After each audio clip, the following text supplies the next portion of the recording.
in the Second World War in Birmingham. That's where all the ammunition was made. That's why it got so heavily bombed. So there's a lot of, bricks all over the place and bombed out buildings, all that kind of stuff.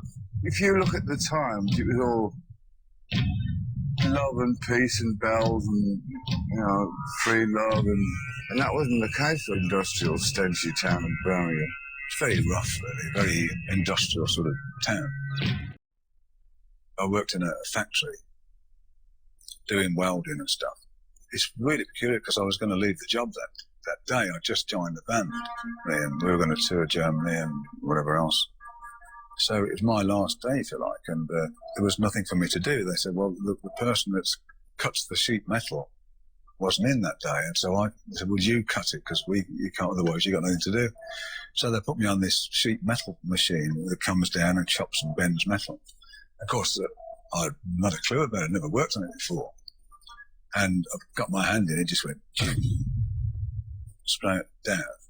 And of course, I had to pull my hand back. I took the two ends off. So after that happened, of course, that blew everything. I was just devastated. I thought I went into such a deep depression. He was told by his doctors that was the end, but, a guy like Tony Iommi, tremendously driven person, and you weren't going to leave a guy like that behind.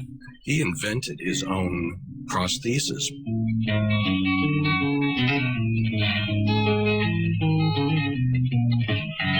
He had to make false fingers, really. And he made them out of old plastic bottle tops that he'd melt onto his fingers and then put some leather over the top for the grip. And he's saying, what the hell am I going to do with this? It hurts to play with them. And he figured out he could tune down. He could detune and play with these plastic fingers. The sound is actually thicker and heavier.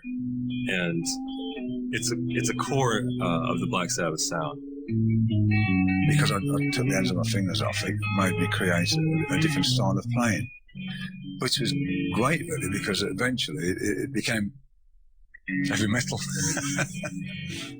Before that, we were playing bluesy jazz, and it just went into this.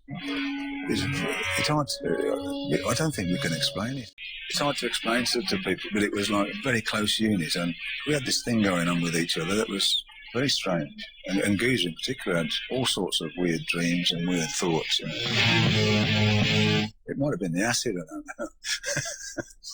At the time I was seriously into cult stuff and black magic and all that kind of thing.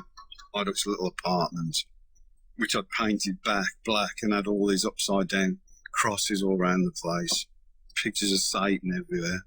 And Ozzy brought this book around for me, and it's like this really old 15th century old book, and it was all written in Latin. It was all about black magic. It had all these drawings of Satan and everything in it, and I just had a really weird feeling about it. And that same night, I woke up in the middle of this horrible nightmare, and I just saw this black shape at the bottom of my bed, just staring at me. Just like a black, malevolent thing. It's a horrible feeling of it. And I just totally freaked out.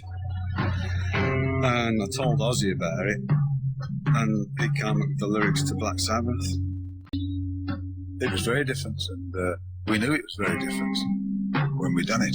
It was almost frighteningly different, We had these gigs at the blues clubs, and we thought, should we play that song we'd done? We were trying to see what the reaction would be, and we played Black Sabbath, and God, the people's faces when they heard that. Oh, no!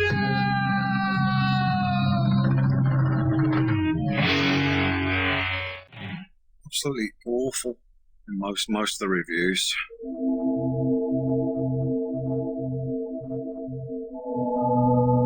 Some of it was we really got slammed. Nobody thought Black Sabbath was making art. One thing you can say about rock journalists is soothsayers they ain't.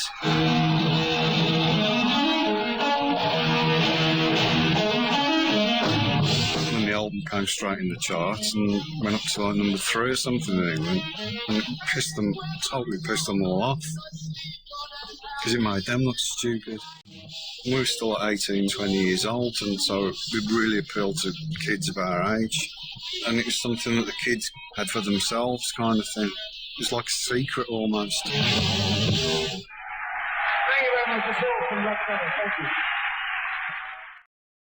So you're considered the father of heavy metal. When's the first time you heard the term? I've never classed ourselves as heavy metal. We've always been heavy rock in my mind. And the first time I heard heavy metal was when I went back to England one time. And I'm doing this interview, and this guy said, "Oh, you know, about heavy metal." I went, "What?" He said, "You know, you're heavy metal." And I said, "What's that?"